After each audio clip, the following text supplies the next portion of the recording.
When the truth becomes more dangerous than the lie, you learn to breathe quietly between heartbeats, to smile while drowning, to carry secrets that could destroy kingdoms. That's how Lorelei learned to survive. Each morning she pressed her palm against her still flat stomach and whispered apologies to the life growing within. Apologies for the father who didn't know, for the world that would condemn them both, for the loveless marriage she was about to enter, to save them all. The irony wasn't lost on her that she, deemed worthless for her mixed blood, carried the most valuable secret in the realm. The summons came at dawn, delivered by wolves whose eyes gleamed with barely concealed disgust. Lorelei stood in the great hall of the Silvermore Pack, her mother's fingers digging crescents into her arm. Around them, pack members pretended not to stare while drinking in every detail of her humiliation. The half-blood daughter, product of a shameful liaison between the former beta and a human healer, had been called before the council. "The Northern Alliance demands strengthening," Elder Thorne announced, his scarred face revealing nothing. "Alpha King Ravens requires a bride from our territory." Lorelei's stomach churned, though whether from morning sickness or dread, she couldn't tell. 3 moons had passed since the festival, since that night she'd tried desperately to forget. The night, everything changed. "My daughter Celestine would be honored." Luna Maribeth stepped forward, pushing her golden-haired daughter into view. Celestine stood tall, every inch the pure-blooded wolf princess the Alpha King deserved. Elder Thorne's laugh was without humor. The Alpha King was specific in his requirements, his pale eyes fixed on Lorelei. "He demands the half-blood." The hall erupted. Voices rose in outrage, in disbelief. Why would the most powerful alpha in the territories want their shame? Lorelei pressed a protective hand to her stomach, hidden beneath loose robes she'd taken to wearing. "That's impossible," her mother stammered. "Lorelei is nobody. She's not even a proper wolf. Her blood is tainted, she can barely shift, she is what he demands." Elder Thorne's voice cut through the protests. "Unless the Silvermore Pack wishes to face the northern armies alone when the border wars begin." The threat hung heavy. Everyone knew what happened to packs that defied Alpha King Ravens. The Eastwatch Pack had refused his terms once. Their territory was now a memorial ground, their names forbidden to speak. "But she's already ruined," someone whispered, loud enough for all to hear. "Everyone knows what happened at the Moon Festival. She reeks of—" "Enough." Lorelei stepped forward, her voice steady despite her racing heart. "I'll go." Her mother's grip loosened in shock. "Lorelei, you don't understand what you're agreeing to. The Alpha King, they say he's cursed. That his wolf is more demon than beast.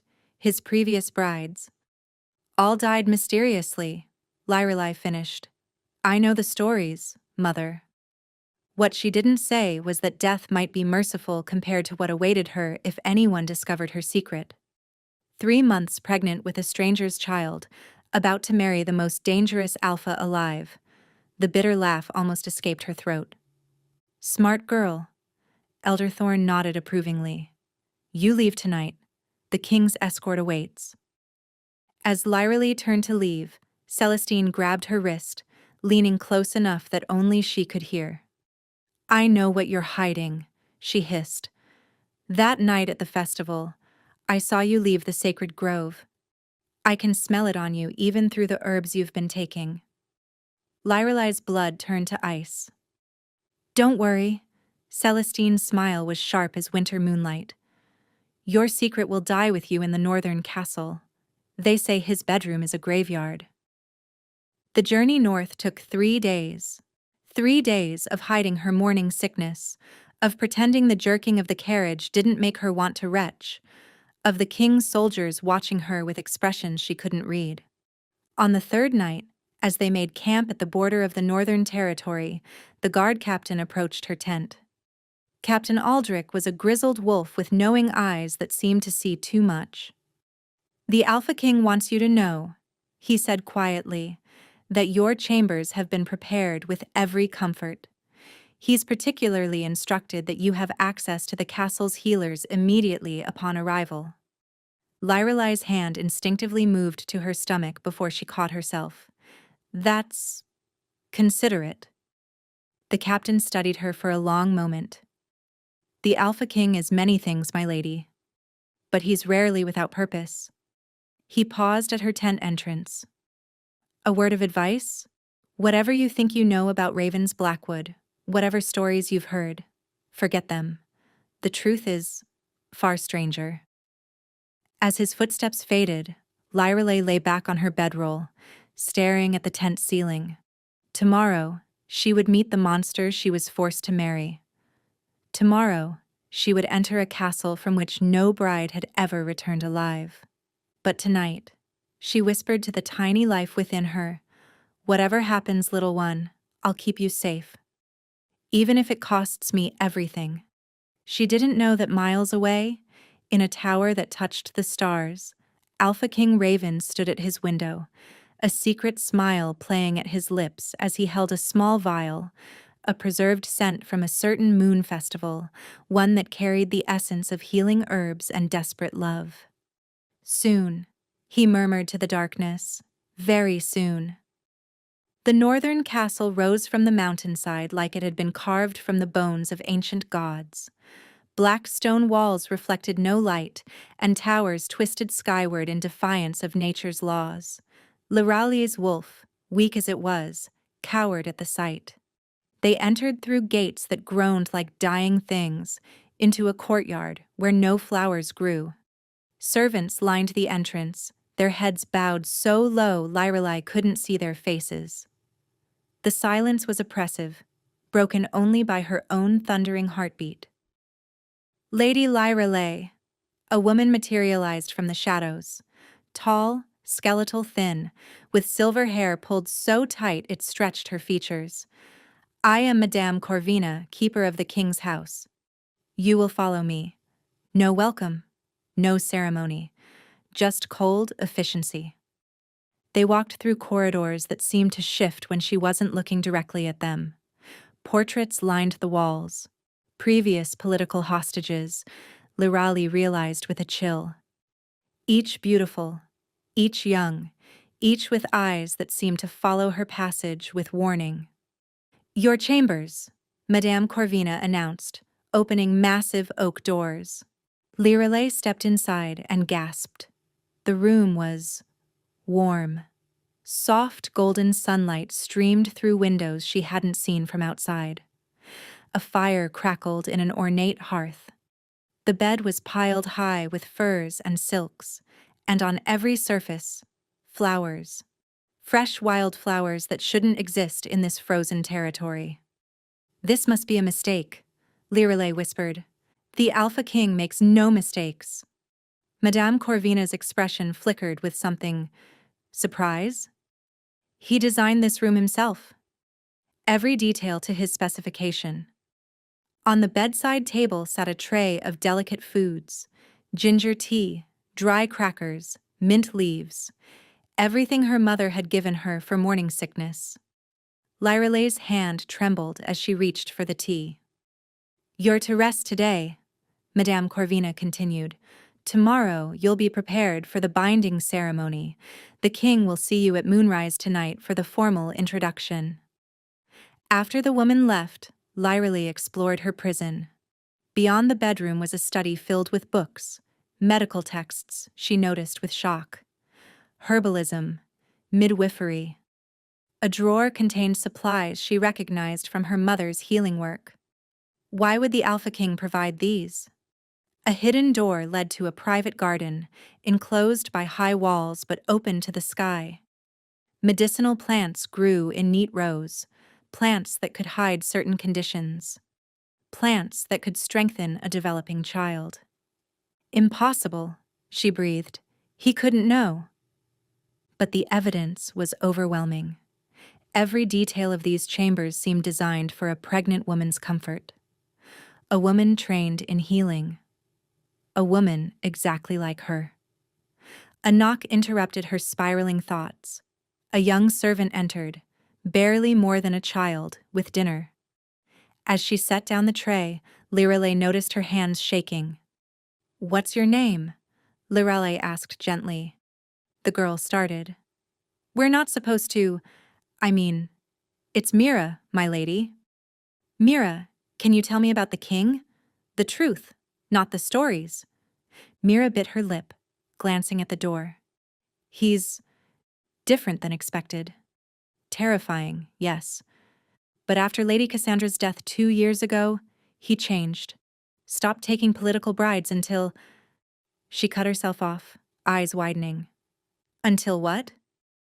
"Until 3 months ago. After the Harvest Treaty gathering, he suddenly announced he would marry again. But this time, he had specific requirements. The bride had to be—" Mira's voice dropped to barely a whisper. "Had to be carrying the future of 2 bloodlines." Lirale's cup shattered on the floor. "I've said too much," Mira gasped, fleeing the room.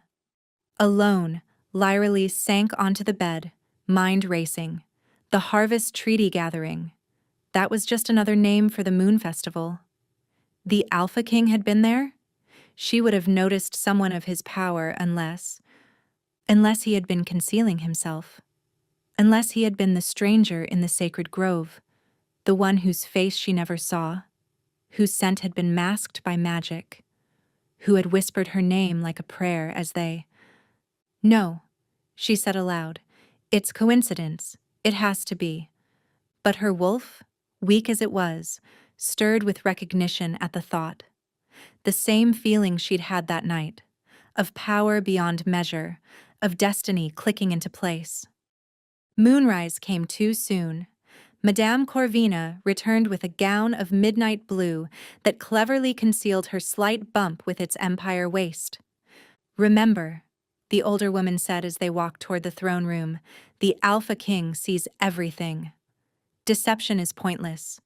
If you value your life, offer him truth." The doors opened and Lirale stepped into destiny. The throne room was vast, lit by thousands of candles that cast dancing shadows. At its heart, on a throne of twisted iron and bone, sat Alpha King Raven's Blackwood. He was not what she expected. Where she had imagined a monster, she found devastating beauty.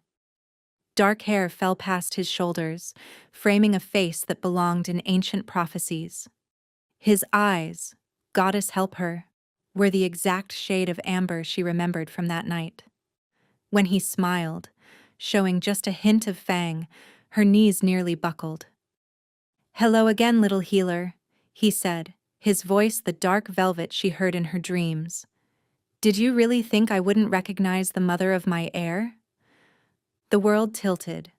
Lirale grabbed the nearest pillar to keep from falling, her breath coming in sharp gasps that echoed through the throne room. "You're mistaken," she managed, though her voice sounded hollow even to her own ears. "We've never met."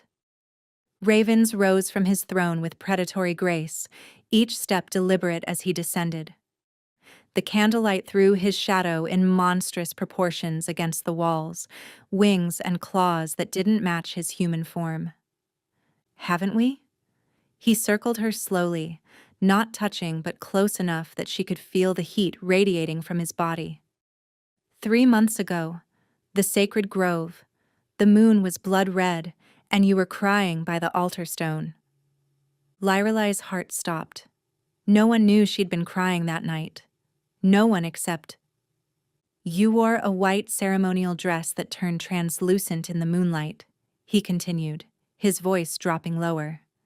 "You'd been rejected. Publicly. Your supposed mate chose your half-sister instead, announced it before the entire pack during this sacred bonding hour." Tears burned her eyes at the memory. Garrett, her childhood love, standing before everyone with Celestine's hand in his, declaring her his true mate while Lyrale stood there in the bonding dress she'd sewn herself. "You ran to the grove to hide your shame."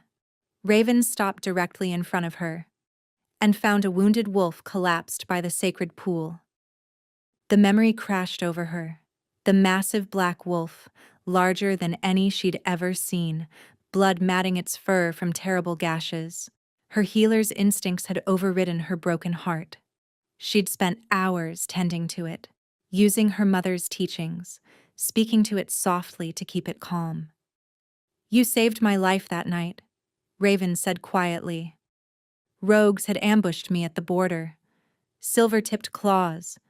I should have died. Would have, if not for a half-blood healer who didn't run when she should have." "But the wolf," Lyralay's voice trembled. "When sunrise came, the wolf was gone. There was just a man. And we." She couldn't finish, heat flooding her cheeks. "You thought I was another refugee from the festival's cruelties." Ravens's smile was rueful. "Half delirious from healing, I let you believe it. You were so gentle, so kind. You told me about your pain, your dreams, how you felt trapped between two worlds. And when you kissed me—" "Stop." Lyrelai pressed her hands to her burning face. "That was a mistake. I was emotional, rejected. I'd had ceremonial wine." "You were perfect," he interrupted fiercely. "For the first time in centuries, someone saw past the monster to find the man. You didn't know who I was, what I was, and you chose me anyway." "And then you left," Lyralee accused, anger finally breaking through her shock. "I woke alone. No explanation. Nothing but—" She stopped abruptly. "Nothing but what?" His eyes sharpened. She turned away. She couldn't tell him about the note she'd found, the one that simply said, "When the time is right, I will find you. Protect our future." R. She'd thought it was cryptic nonsense from a one-night mistake, until she'd discovered she was pregnant 2 weeks later. "Why?" she asked instead. "Why the elaborate deception? Why demand me as bride instead of just claiming what's yours?" Ravens laughed, but it was bitter. "Claim the half-blood healer carrying my heir? My enemies would have killed you before the words left my mouth. The Northern Alliance barely tolerates me as it is. They fear my power but need my armies. A proper political marriage, however, forcing your pack to give you up, that provides protection even my enemies must respect." "So I'm what? A broodmare with diplomatic immunity?" His eyes flashed dangerously. "You're the woman who held my wolf form while it bled out and sang healing songs from the old tongue. You're the healer who kissed my scars and called them beautiful. You're the only person in 300 years who made me remember what it felt like to be human." 300 years? Lyralee stepped back. "That's impossible. You look barely 30. "Another gift from my curse," he said darkly. "Eternal youth to go with eternal solitude. Until you." A wave of dizziness struck her. Ravens moved instantly, catching her before she fell, one hand sliding protectively over her stomach. The gesture was so natural, so instinctive, that tears sprang to her eyes. "You need to rest," he said softly. "The journey was hard on you both." "How long have you known?" she whispered. "My wolf could sense it the moment it happened," he admitted. "Our kind's mate for life, Lyralee. That night created bonds you can't imagine. I feel when you're distressed. I know when you're in pain. These past months, staying away while you suffered morning sickness alone, while you hid in fear." His jaw clenched. "It nearly killed me." "The other brides?" she said suddenly. "Your previous wives who died." "Political hostages sent by rival packs," he corrected. "Not wives. Never wives. They were spies or assassins who died attempting their missions. I never touched them. But rumors of their deaths served my purpose, kept the truly innocent away. Until now." "Until now," he agreed, guiding her toward the door. "Tomorrow, we'll have the binding ceremony. Tonight, you rest. And Lyralee?" He paused, his amber eyes burning into hers. No more hiding. Not from me. Never from me. As Madame Corvina led her back to her chambers, Liralay's mind spun with revelations. But one thought rose above all others. The Alpha King hadn't forced her pack to give her up. He'd saved her from them. But from what she'd glimpsed in his eyes, something dark was coming. Something that made even the mighty Alpha King afraid. And their unborn child was at the center of it all. The binding ceremony was set for the blood moon, 3 nights hence. 3 nights for Lirelay to reconcile the monster from stories with the man who'd gentle her hair back when morning sickness struck. Ravens hadn't lied about feeling her distress. The first morning, when she barely made it to the basin, he was there before her knees hit the floor, holding her steady, pressing a cool cloth scented with peppermint to her forehead. "You don't have to," she began. "I do," he said simply. "Every discomfort you feel echoes through our bond. Your pain is quite literally mine. It should have felt invasive. Instead, it felt like coming home." They fell into an unexpected rhythm. Mornings in the garden, where Ravens taught her about the rare medicinal plants he'd cultivated from across the territories. Afternoons in the library, where she discovered he'd collected every healing text known to wolfkind. Evenings by the fire, where they didn't speak of the future or the past, just existed in the quiet comfort of each other's presence. "Why healing?" she asked one evening, gesturing at the extensive medical collection. "Most alphas collect weapons or territories." Ravens was quiet for so long she thought he wouldn't answer. "My mother was a healer," he finally said. "Before the curse, before everything. She believed power meant nothing without the wisdom to heal what was broken." His eyes found hers. "She would have loved you." The vulnerability in his voice made her chest ache. "Tell me about the curse," she said softly. "The real story." He turned to stare into the fire. "I was young, arrogant, convinced that strength was all that mattered. A witch named Seraphine came to our court seeking sanctuary.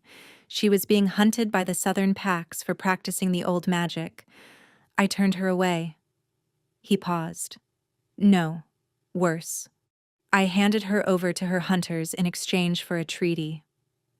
Lirali stayed silent, sensing the weight of his confession. "She cursed me with her dying breath, or what I thought was her dying breath. You who worship only power shall have power beyond measure, but at a cost beyond bearing. Your wolf will grow stronger with each passing year, but so too will its hunger. And when it finally consumes you, you'll become the very monster you chose to be." "But you're not consumed," Lirelai pointed out. "Not yet." His smile was grim. "But each year it gets harder to control. The wolf wants to hunt, to claim, to destroy. Only one thing has ever calmed it." He looked at her meaningfully. "That night in the grove. My wolf should have been feral from the silver wounds. Instead, at your touch, it settled completely. For the first time in centuries, I felt peace." He moved closer, not touching but near enough that she could feel his warmth. "And when we created life together, the curse cracked. Not broken, but weakened." "The child," Lirelay breathed. "Our child is the key?" "A life born of genuine love between cursed and blessed," Ravens confirmed. "The witch never thought I capable of such a thing." "Neither did I." A knock interrupted them. Captain Aldrich entered, his face grave. "My king, we have a situation." Ravens was on his feet instantly. "Speak." "Envoys from the Silvermore Pack have arrived. They claim the binding is illegitimate. They're demanding the lady's return." Lyrelay's blood ran cold. "They can't." "The agreement." "They claim your damaged goods," Aldrich said apologetically. "That you came here already carrying another's child, making the marriage contract void." The temperature in the room plummeted. Shadows writhed around Ravens as his control slipped. They dare. It's Celestine, Lyra said with sudden certainty. She knew. She must have convinced them. They're demanding proof of purity or your immediate return, Aldrich continued. Elder Thorn himself leads the delegation. They're invoking ancient pack law. Raven's laugh was dark, dangerous. They want proof? They'll have it.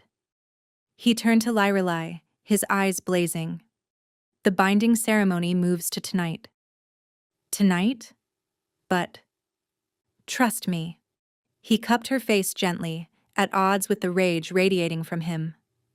I will not let them take you. Either of you. Within the hour, the great hall was prepared. The Silvermore delegation stood on one side, sneering. Elder Thorn's scarred face showed smug satisfaction. Celestine stood beside him, dressed in wedding white, ready to take Lyrelei's place. Alpha King Ravens, Elder Thorn began formally. We invoke the right of reclamation. This female is carrying a bastard. She cannot. You're correct, Ravens interrupted, causing gasps throughout the hall. She carries a child. Lyrelei's heart sank. He was going to denounce her? My child, Ravens continued, his voice carrying absolute authority. Conceived 3 months ago under the blood moon, as is the right of any alpha claiming his true mate. Impossible, Celestine shrieked. She was with a stranger at the moon festival. I saw. You saw your alpha king claiming what was always his, Raven snarled. Or did you think I wouldn't attend my own territory's sacred gathering? The hall erupted in chaos. Ravens raised one hand, and silence fell like a blade. Any who question my heir's legitimacy questions me, he said softly, deadlier than any shout. Would anyone like to challenge? Elder Thorn paled. The timing, the ceremony, was always meant for tonight. Ravens pulled Lyrelie to his side. The blood moon rises. My mate stands ready. My heir grows within her. The northern castle recognizes what the Silvermore pack was too blind to see. She was never yours to give. She was always mine. He turned to Lyrelie then, and in his eyes she saw the truth. Every moment had led to this. Every pain, every rejection, every tear.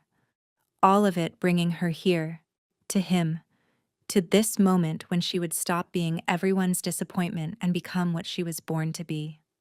His queen, his salvation, his mate. Choose, he said softly for her ears alone. Not because they force you, not because you carry our child. Choose me because your heart knows what mine has known since that night. We are inevitable. The blood moon hung swollen above the castle as the binding ceremony began. Ancient words in the old tongue filled the air while Ravens and Lyrelie stood within a circle of sacred flame, their hands clasped, blood mingling from matching cuts on their palms. But Lyrelie barely heard the ceremonial words. Her attention was fixed on Ravens's face, on the way his amber eyes never left hers, on the tremor in his usually steady hands. He was afraid, she realized with shock. The mighty Alpha King was terrified. The final vow, the elderly priestess intoned, must be spoken true, or the binding will consume you both. Raven spoke first, his voice carrying through the hall. I vow to protect you above my crown, to choose you above my power, to love you beyond my curse's end. You are not my queen, because I am king. You are my salvation because I am lost without you. Tears streamed down Lyrelei's face. She'd prepared formal words, practiced them, but what emerged was pure truth. I vow to see you when others see only the monster, to stand beside you when the world stands against us, to love both wolf and man, king and cursed. You are not my mate because fate demands it. You are my choice because my soul recognizes its home in you. The flames roared higher, turning from orange to silver to a blue so bright it hurt to look at. Power surged through their joined hands, and Lyrelay gasped as she felt it. Not just their bond solidifying, but something else. Something massive stirring within Ravens, testing its chains. His wolf was rising. "Ravens," she whispered, alarmed by the way his eyes were shifting, amber bleeding to gold to something inhuman. "The curse!" he gritted out. "It's fighting the binding. It doesn't want—" He doubled over, a growl tearing from his throat that was purely animal. The Silvermore delegation backed away in terror.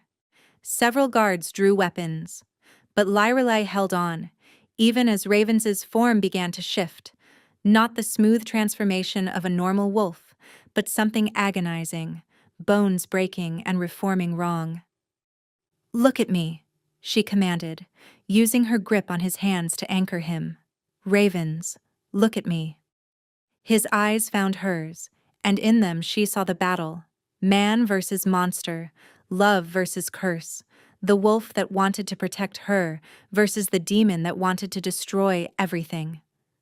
Without thinking, Lyrelay pressed his hand to her stomach where their child grew. "Feel," she whispered, "feel what we created. Feel what your love, not your power, brought into being." Ravens went absolutely still. The half-shifted features froze. Then, so slowly it was barely visible, the monstrous features receded. The wolf settled. The man emerged, gasping, tears on his face. "How?" he breathed. "Love, you fool!" Elder Thorn spat from across the room. The witch's curse was specific, consumed by power unless anchored by something stronger. The half-blood figured it out faster than you. But there was something calculating in the elder's scarred face that made Lyrelay's instincts scream danger. The ceremony concluded, the witnesses dispersed, but Ravens kept Lyrelay close. "Something's wrong," he murmured. Thorn gave up too easily. They retired to their chambers, now officially theirs, but neither could settle. Ravens paced like his caged wolf while Lyrelay tried to quiet her racing thoughts. "The way he looked at me," she said suddenly, like he knew something we didn't. A knock interrupted them. Mira entered, pale and trembling. "My lord, my lady, forgive me, but I had to warn you. I overheard the Silvermore delegation." "Speak," Ravens commanded. "They're not leaving. They're waiting for something." Elder Thorn kept saying midnight and the real curse. Ravens went very still. "Mira, think carefully. Did he say anything else?" Only that the witch who cursed you wasn't dead, that she's been waiting for this night." The blood drained from Ravens's face. "Seraphine," he whispered. "Goddess help us. Seraphine is alive." Before Lyrelay could ask more, the castle bells began to toll, not the hourly chime, but the invasion warning. Ravens was at the window in an instant. "We're surrounded," he said grimly. "Southern pack wolves, hundreds of them." "That's impossible," Captain Aldrich burst in. "The borders were secure." "Unless someone opened them from within?" Ravens's eyes blazed. "Thorn, this was always his plan. Use Lyrelay as bait to get inside, then—" A voice echoed through the castle, magnified by magic, female and achingly beautiful. "Ravens Blackwood, cursed of my making, I've come for what you stole. Surrender the child, and I might let your mate live." Lyrelay's hands flew to her stomach. "She wants our baby?" "The child of a cursed alpha and a blessed healer," Ravens said hoarsely. "Power beyond measure, in the wrong hands." He turned to Aldrich. "Evacuate the castle. Get everyone to the mountain passages." "I'm not leaving you," Lyrelay said fiercely. "You have to. For the baby." "No." She grabbed his face, forcing him to look at her. "We're stronger together." The binding proved that. Whatever comes, we face it as one. Another voice joined the first. Elder Thorns. You have 1 hour, Alpha King. Send out the half-blood, or we burn the castle with everyone inside. Ravens's control snapped. The transformation was instant this time, not the agonized shift from before, but smooth, lethal. Where a man had stood, now towered a wolf the size of a bear, midnight black with eyes like molten gold. But instead of charging off to fight, the wolf pressed against Lirali, whimpering softly. She understood instantly. He was asking permission. The mighty Alpha King was letting her choose their course. She buried her fingers in his fur, feeling the power thrumming beneath. We fight, she whispered. But we fight smart. Seraphine wants our child? Then she doesn't know the most important thing. The wolf tilted his massive head. Lirelai smiled, fierce and proud. She doesn't know that this child isn't just powerful because of its parentage. I felt it during the binding, Ravens. Our baby isn't just blessed or cursed. She placed both hands on her stomach, and for the first time, let her own power, the healing gift she'd hidden all her life, flow freely. Silver light emanated from her palms. Our child is the cure. To your curse, to the pack divisions, to everything. And if Seraphine wants a war over that? Lyralee's dual-colored determination blazed. Then she just made the worst mistake of her immortal life. The wolf's answering howl shook the castle to its foundations, not a cry of challenge, but of triumph. The hour passed like heartbeats.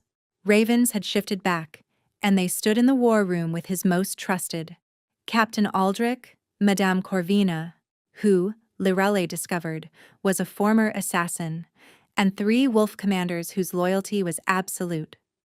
Seraphine isn't just any witch, Ravens explained, his fingers tracing battle positions on the map. She's the last of the Voidwalkers, witches who can step between realms. I didn't just betray her to the southern packs. I betrayed her because I feared what she was. And now she's allied with Silvermore? Aldrich asked.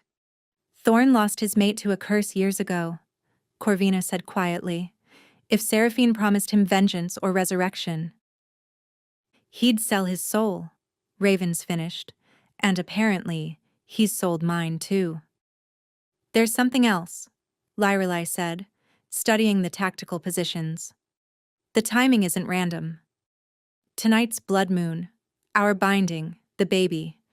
She's been orchestrating this. For what purpose? Aldrich asked. Before anyone could answer, the temperature plummeted. Frost spread across the windows. The candles flickered and died, plunging them into darkness lit only by moonlight. Because, a voice like winter wind filled the room, a child conceived in love by the cursed and blessed, bound under blood moon, born under eclipse, that child can reshape reality itself. Seraphine materialized from shadow, but she wasn't what Lyrelai expected. No crone or hag. She was devastatingly beautiful, with silver hair that moved like liquid mercury and eyes that held the depth of eternity. Ravens moved to attack, but found himself frozen. They all did. Except Lyrelai. Interesting. Seraphine circled her. The mother's protection already manifests. You can't be touched by magic while carrying the prophesied child. Prophesied child? Lyrelai kept her voice steady. Your child, dear one. The first in 1,000 years. Capable of rewriting the very laws that govern our world. Imagine, no more division between human and wolf. No more curses that can't be broken. Seraphine's eyes gleamed. In the right hands, paradise. In the wrong hands. Yours, you mean? Seraphine laughed, musical and terrible. Oh, sweet child. I don't want to use your baby, I want to kill it. The words hit like physical blows. Why? Because I've spent 300 years in agony thanks to your mate. Do you know what the Southern Pacts did to me? I survived on hatred alone, planning my revenge. She turned to Ravens, frozen but aware. You took everything from me. Now I'll take everything from you. You're insane, Lyrelay breathed. I'm in pain, Seraphine snapped, her beautiful mask cracking. 300 years of pain, and the only thing that soothes it is knowing he'll suffer worse. She raised her hand, dark energy gathering. I'll make it quick. No! The word tore from Lyrelay's throat with such force that the frozen spell shattered. Ravens and the others gasped, suddenly free. But Seraphine's attack was already launched. Time slowed. Lyrelay saw the bolt of killing magic racing toward her, saw Ravens diving to intercept, and then she felt it. The tiny spark of life within her, suddenly blazing like a star. Her child's power erupted outward in pure, protective love. The killing curse hit the wave and simply ceased, erased, as if it had never existed. Seraphine staggered. Impossible. It's too young. You forgot something, Lyrelay said, silver light pouring from her skin. This child was conceived in love, carried with joy. Love shapes reality.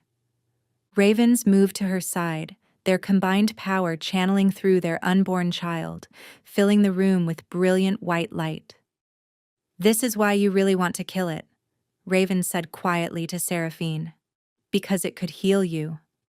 And you're terrified of who you'd be without your pain. The child could take your centuries of agony away, Lyrelay added softly. Stop! Seraphine raised both hands but froze mid-threat. Elder Thorn stood behind her, a silver blade protruding from her chest. My apologies, Lady Seraphine, he said coldly, but you've served your purpose. Seraphine fell, laughing. Fool, you're just another puppet. I poisoned the Silvermoor wolves months ago. When I die, they'll become devourers. Ravens grabbed Thorn by the throat. How do we stop it? You can't, Thorn choked. Lyrelay knelt beside Seraphine, ignoring everyone's alarm. There's another way. She placed her glowing hands on Seraphine's wound. Everyone deserves redemption. Lyrelay, no! Ravens tried to pull her away. The baby. Trust us. She reached for his hand, and their power combined again, but this time, the baby transformed it into pure healing light. Seraphine screamed, not in pain, but in release. 3 centuries of agony lifted. When the light faded, she lay breathing, whole, the weight of centuries gone from her eyes. You saved me, she whispered in wonder. The baby saved you, Lyrelay corrected. Meanwhile, Celestine had been watching from the shadows, tears streaming down her face. The display of power, of mercy, had shattered something within her. I was wrong, she said, stepping forward. Jealousy made me monstrous. Let me help. Let me heal as penance. Thorn tried to run, but Aldrich stopped him. Going somewhere, traitor? You have bigger problems, Thorn snarled. Every power-hungry alpha will come for that child. Let them come, Raven said. Indeed, Seraphine said, struggling to sit. You have a Voidwalker's protection now. That child saved my soul. The aftermath was swift. Thorn was imprisoned. The poisoned wolves were healed by Seraphine's restored magic, and Celestine, humbled and genuine in her remorse, became an unexpected ally, using her pure blood status to convince other packs of the miracle she'd witnessed. But Lyrelay couldn't focus on politics. The healing had cost her. She collapsed in their chambers, shaking with exhaustion. The baby, she gasped as Ravens caught her. Seraphine appeared through shadows, examining her with diagnostic magic. The child is remarkable, stronger than before, but it's drawing heavily on your strength, preparing for rapid growth. How long? Ravens asked. At this rate? 2 months, maybe less. Over the following weeks, word spread throughout the territories. The prophesied child was coming.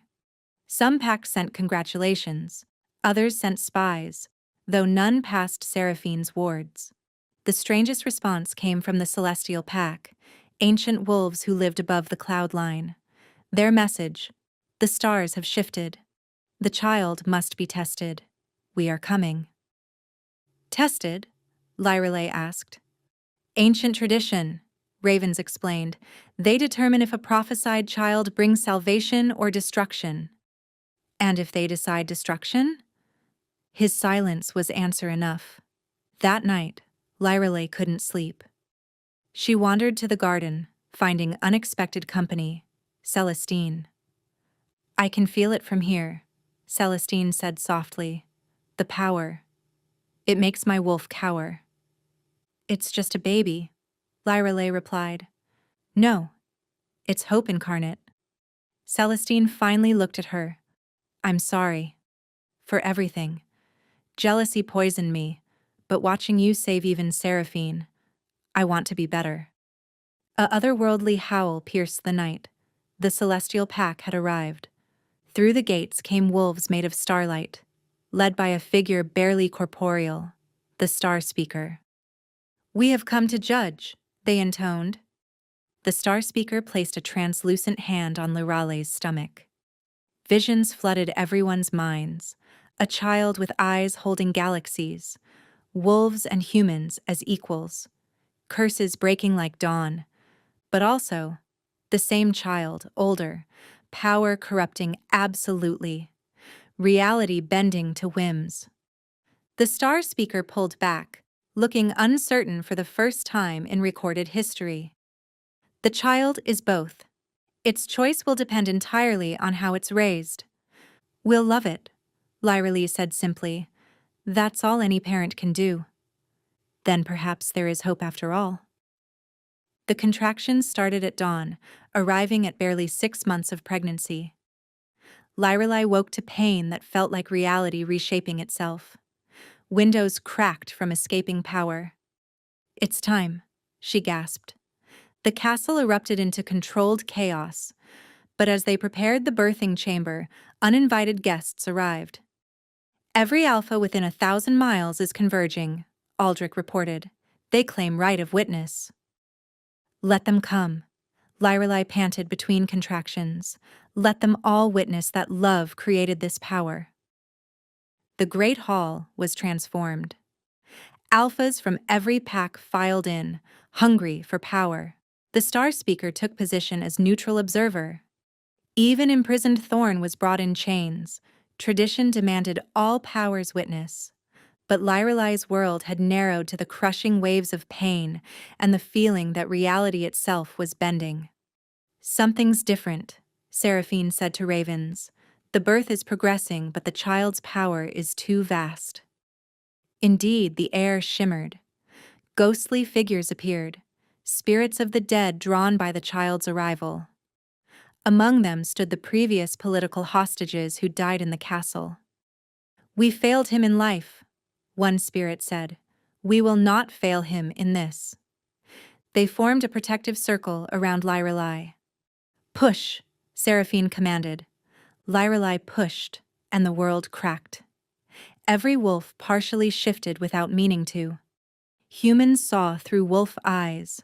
The boundary between forms blurred. The child is reshaping reality just by being born, the Star Speaker said in awe. Another push. Minor curses throughout the room began lifting. Ravens gasped as his own curse shuddered. Not yet, Lyrelay gritted out. Together. She reached for his hand, and their combined power flowed into their child. Everyone saw it, the threads of fate connecting every living thing to this moment. With a final cry that shook the mountain, their child entered the world. The silence was absolute. The baby didn't cry. Instead, it opened eyes. One silver like Lyrelay's healing light, one gold like Raven's wolf. It looked around with impossible awareness. A daughter, Seraphine whispered, tears streaming. A daughter of two worlds.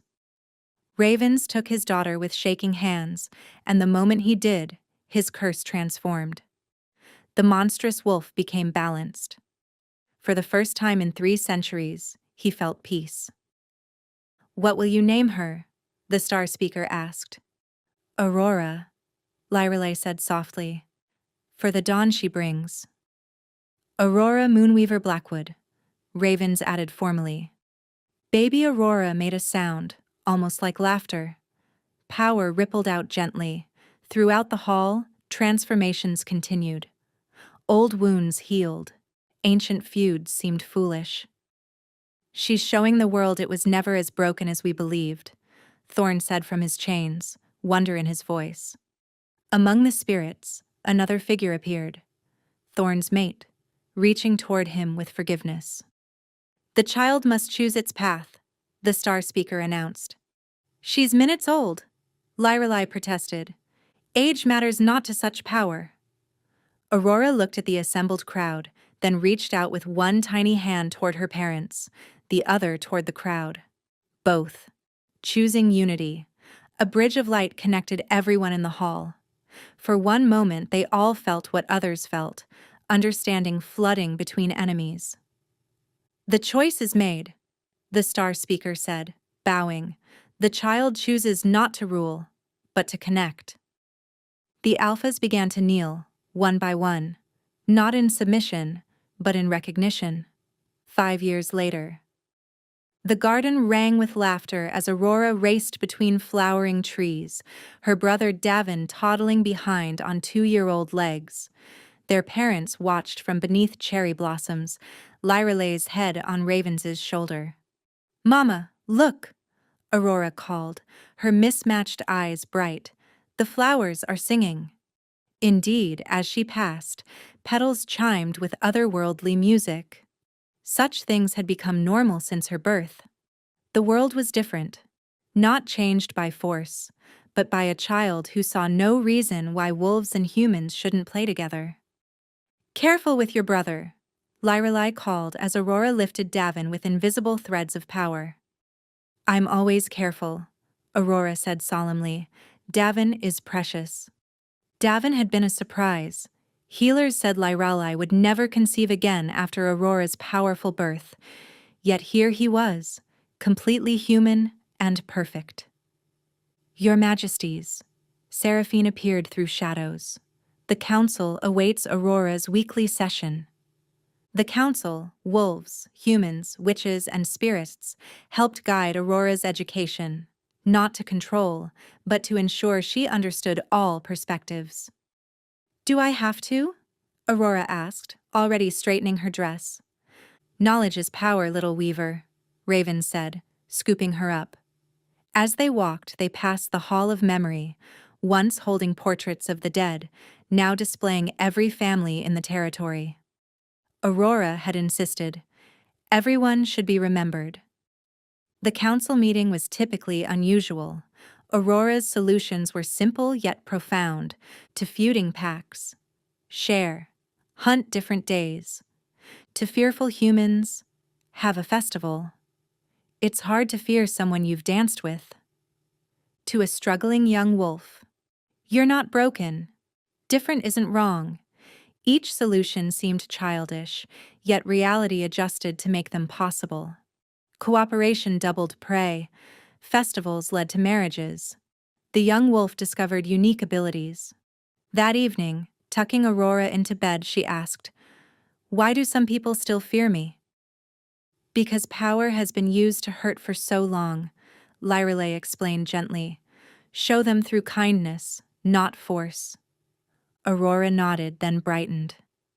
"The new baby talked to me today." "Davin is learning," Lyrelay started. "No, Mama. The one in your tummy. She'll weave dreams instead of reality." Lyrelay's hand flew to her stomach. She'd only suspected for a week. "How did you—" "We're going to be best friends," Aurora said happily. Later, as Aurora slept, her parents stood on the balcony overlooking their transformed kingdom. Mixed communities thrived where once there were strict divisions. "Did you ever imagine this?" Lyrelay asked. "Never," Ravens admitted. I thought my curse was my ending. It was actually my beginning. In her room, Aurora smiled in her sleep. Reality rippled gently around her dreams. Flowers bloomed out of season, stars rearranged themselves. Somewhere, lonely souls found mates. Celestine, now the castle's head healer after years of genuine service and redemption, had said it best. She didn't come to rule or save us. She came to remind us we were never as broken as we believed. The prophecies had spoken of salvation or destruction. They'd been wrong about choosing. Aurora had done both. Destroyed the old world of division and saved them all by weaving something new. A world where a half-blood could become queen. Where a cursed king found redemption. Where love was the strongest magic. As the moon rose, 3 hearts beat as one. In her bed, Aurora whispered in her sleep, "Thank you for choosing love." Throughout the kingdom, in 1,000 different ways, love whispered back, "Thank you for showing us how." Sometimes the greatest strength isn't in forcing change, but in believing change is possible, and sometimes that's enough to reshape the world.